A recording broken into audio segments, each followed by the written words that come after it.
Estamos aqui em mais um episódio do nosso podcast e agora a gente está aqui com o Dr. Fausto, que é um grande parceiro da Central Injetáveis. E muito além do que um tema, né, doutor? A gente vai falar sobre a sua trajetória.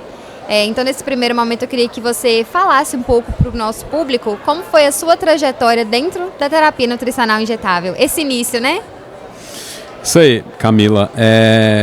Nós, assim, tivemos essa grande mudança, assim, de chave, que, assim, eu já tenho 25 anos de formado e a minha formação inicial é cirurgia geral. Então, fiz a especialização em cirurgia geral, a residência, e depois entrei no mundo das pós-graduações. Eu fiz uma pós-graduação de gastroenterologia, depois eu fiz geriatria e atualmente, mais recente, agora medicina integrativa. E na época do Covid, né, eu comecei a entrar no mundo das terapias injetáveis, ter mais um contato com a questão dos injetáveis, e aí foi quando eu conheci a Central, né? E aí eu comecei a aderir, né, a aplicação no dia a dia, né, dos pacientes, assim, principalmente nessa época ali do Covid, com a terapia nutracêutica injetável. E aí, assim, os resultados que isso trouxe no dia a dia, o que eu pude vivenciar ali de performance desses pacientes naquele momento, me despertou para poder continuar investindo, continuar buscando mais conhecimentos, né, nessa linha da terapia injetável. Muito bacana. E com relação ao perfil de paciente que você atende hoje na clínica, quais queixas que você mais atende?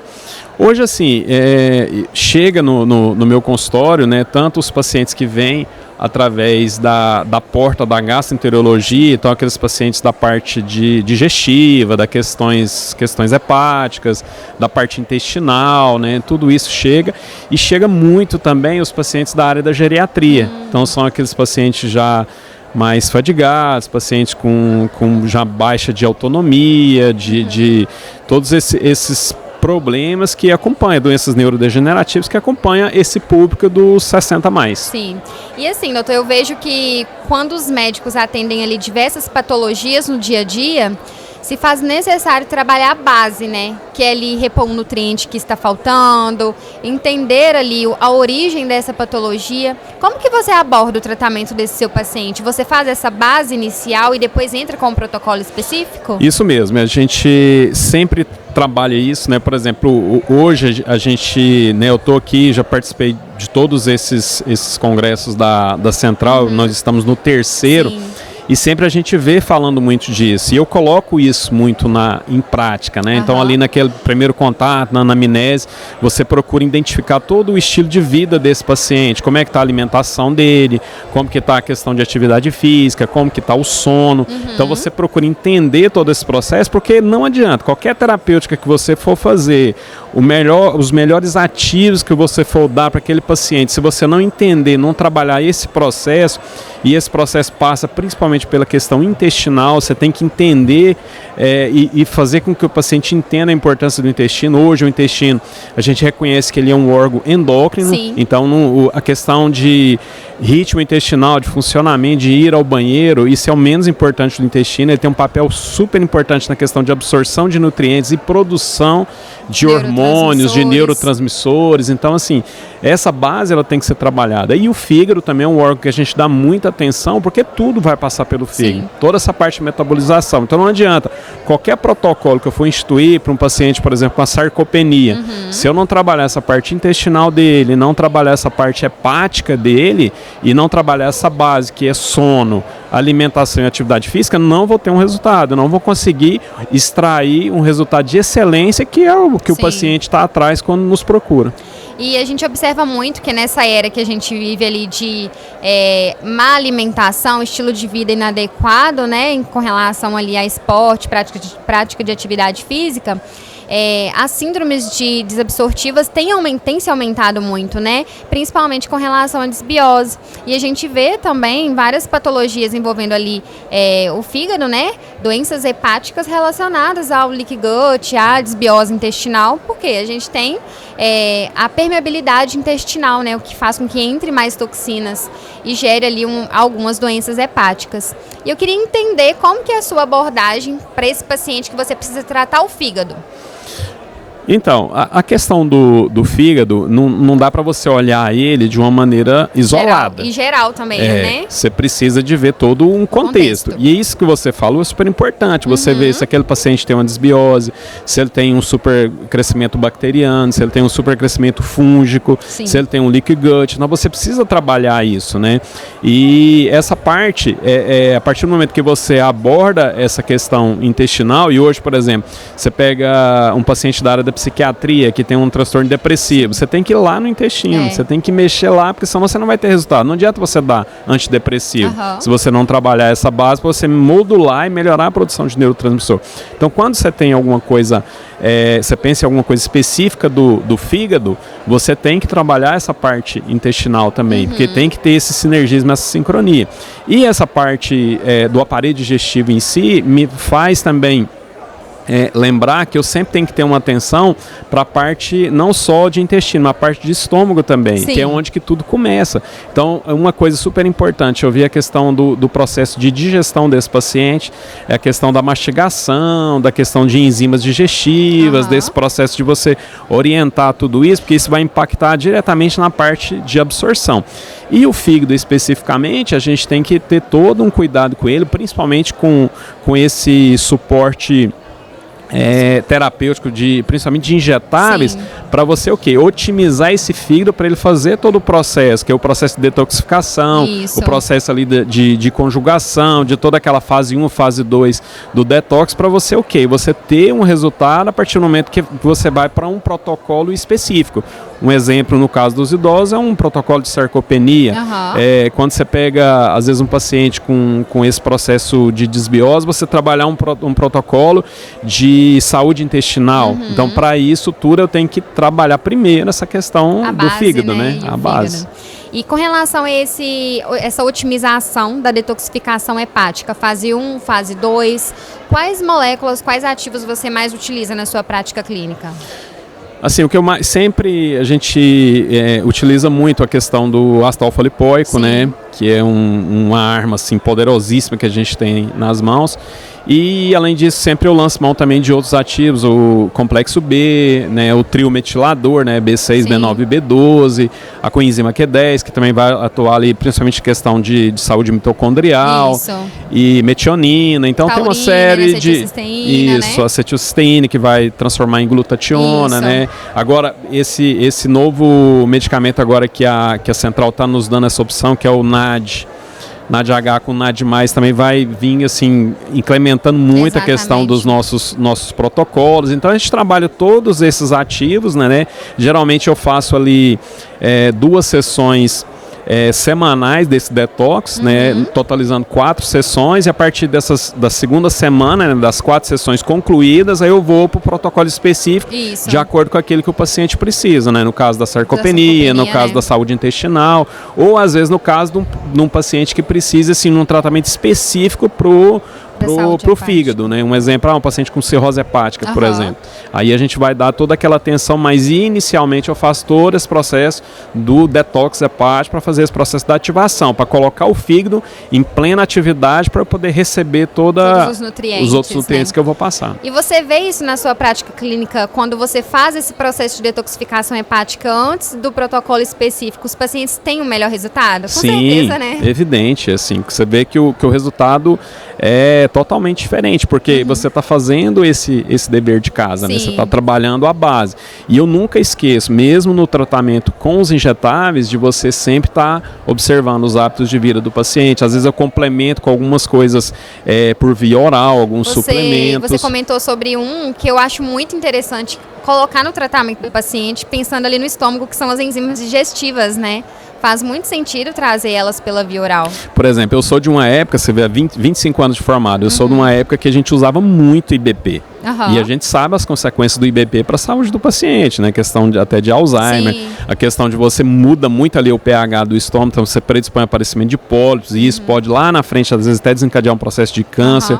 Então, assim, a gente sempre foi muito adepto à questão do uso do IBP. Hoje, praticamente, quando eu chego a usar um IBP, é por 4, no máximo 8 semanas. E aí eu controlo esse paciente em questão de níveis de sintomas, tanto de gastrites, como de doenças do refluxo, com enzimas digestivas e mudança dos hábitos alimentares. Entendeu? Quando você faz isso, quer dizer, o processo digestivo ele é super importante você manter a questão do pH. Então, nós fomos feitos para ter um pH de estômago ácido. Então, se eu entro com IBP, eu mudo esse pH. Então, eu vou influenciar em todo o processo digestivo desse paciente.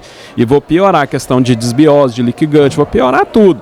Então, quando eu trabalho com a suplementação de enzima digestiva, eu melhoro ele do ponto de vista sintomatológico e eu não mexo nessa questão de alteração de pH. Então, eu não vou atrapalhar o processo digestivo desse paciente.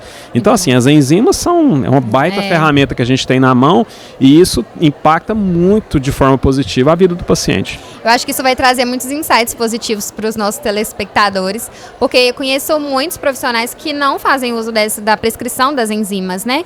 Pensando ali no tratamento do paciente de forma integral, de forma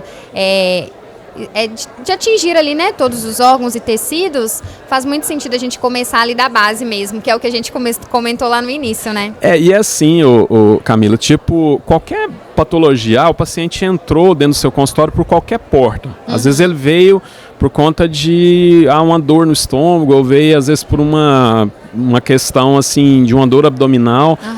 Tudo você tem que pegar esse paciente, trabalhar a base, entender todo o processo, como que ele come, se ele faz atividade física, se ele dorme bem, como que é a qualidade dessa alimentação dele, ver essa questão da parte digestiva, se ele precisa de enzimas, se ele tem uma desbiose, se ele tem um leaky gut, você tem que trabalhar tudo isso para você ter o resultado. Exatamente. Entendeu? Qualquer problema, ele entrou dentro do seu consultório, você precisa entender todo esse processo e hoje eu falo para você, essa questão do uso das enzimas digestivas é fundamental. Os resultados são totalmente diferentes, porque a partir do momento que você usa um medicamento igual um IBP e você muda esse pH, gente, o que você atrapalha a vida desse paciente é uma coisa imensurável. E quando você faz trabalha essa base, que é o quê? As enzimas digestivas, você apenas está adequando níveis de enzimas que o seu corpo produz e que por algum momento, por algum motivo, principalmente a questão da idade,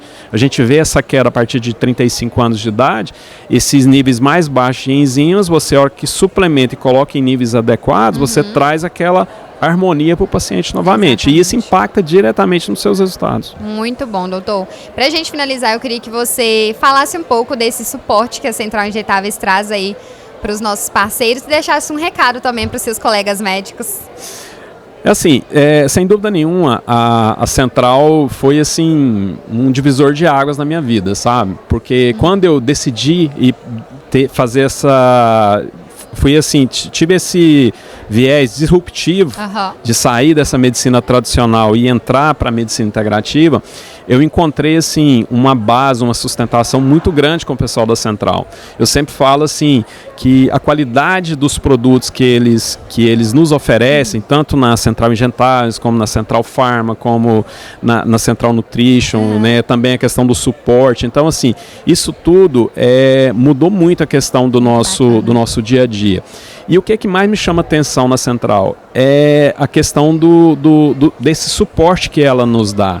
Lá no início, às vezes quando você tem muita dúvida que você não entendia, às vezes você ligava, você sempre tinha alguém para poder falar com você, para tirar suas dúvidas, para pegar na sua mão e fazer você caminhar. Então esse suporte que a Central nos dá, isso diferencia muito, assim, verdadeiramente você cria amigos, você cria parceiros. E isso pra gente que está iniciando nesse mundo, que é uma coisa diferente, nova, então isso assim, é fundamental pra gente conseguir ter os resultados, porque você tem esse apoio, você sabe que você pode contar com alguém. Então, além de ter produtos de muita boa qualidade, você tem esse suporte. E isso aí faz muita diferença. E outra coisa também que eu ressalto muito, que sempre nos ajudou muito, foi esse olhar que a empresa tem, que o Grupo Central tem, na questão de estar proporcionando essas atividades educativas. Muito bacana. Então, por exemplo, eu já participei de uns 4 ou 5 cursos, aqueles que eles levam para as capitais, aquele de um dia. Já estou aqui no meu 3º congresso da Central, então sempre faço questão, tiro um tempo da minha agenda para vir participar. Você nota, assim, cada ano que passa, a evolução que tem na questão do que está se entregando, né, de conhecimentos, assim, a qualidade das aulas, das palestras. Então, assim, cada ano está se superando. Então, esse olhar que a empresa tem de investir nesse processo educacional para estar formando médicos, formando parceiros, isso é uma coisa assim, não tem preço, né? Isso aí é digno, assim, de muitos elogios, porque a gente precisa disso, a gente ter esse apoio. Por quê? Quando você está na medicina integrativa, a gente ainda é muito massacrado pela medicina tradicional, pela indústria farmacêutica, né? Vira e mexe, eles tentam encontrar algum viés para falar que isso é charlatanismo, que é picaretagem e tal. Então, assim, quando a gente tem esse apoio, né? Você vem aqui, você assiste uma aula, vê todo aquele embasamento científico, trabalho científico, comprovações científicas, isso nos dá mais autoridade para poder estar defendendo aquilo que a gente acredita que é o que funciona. E mais é a medicina que dá resultado. Para colocar em prática também, né? Sim. Então, todo esse trabalho que a Central faz, essas parcerias que vem se constituindo ao longo do tempo, ela nos serve de uma base muito sólida. Então, assim, hoje eu só tenho a agradecer tudo isso, né, que a Central nos proporciona, e super indico para todo mundo, né? Eu já indiquei, já trouxe várias pessoas para participar, e assim, a minha equipe, né, sempre que eu posso, minha equipe participa das atividades online, dos treinamentos, porque assim, para a gente poder entregar um resultado de excelência para o paciente, que é o nosso maior objetivo, toda a equipe precisa estar falando a mesma língua, né? Então, assim, sempre a gente tem atividades, as aulas ali para saber dos ativos, saber as novidades. Então, assim, é só elogios, só alegria de poder contar com a Central, com esse grupo fantástico, fabuloso de pessoas, e que com certeza, assim, foi um divisor de águas na minha vida e fez com que a gente tivesse um desenvolvimento de carreira muito interessante, saísse de uma unidade que era de vários outros profissionais, vários médicos, para uma unidade própria, uma clínica própria, para lá colocar todo o nosso jeito de pensar, de agir, de comportar com os pacientes. Então, assim, sem dúvida nenhuma, trouxe só benefícios para a minha vida profissional. Ah, que ótimo. Eu que agradeço em nome de todo o grupo, né? E eu acho que esse seria o maior recado que você poderia trazer para os colegas médicos. Pode ser o divisor de águas para eles também, né? Com certeza. Muito obrigada, doutor, pela parceria. Espero que venham muitos e muitos outros congressos. Ok, eu que agradeço pela oportunidade. Um grande abraço a todos. Muito bom.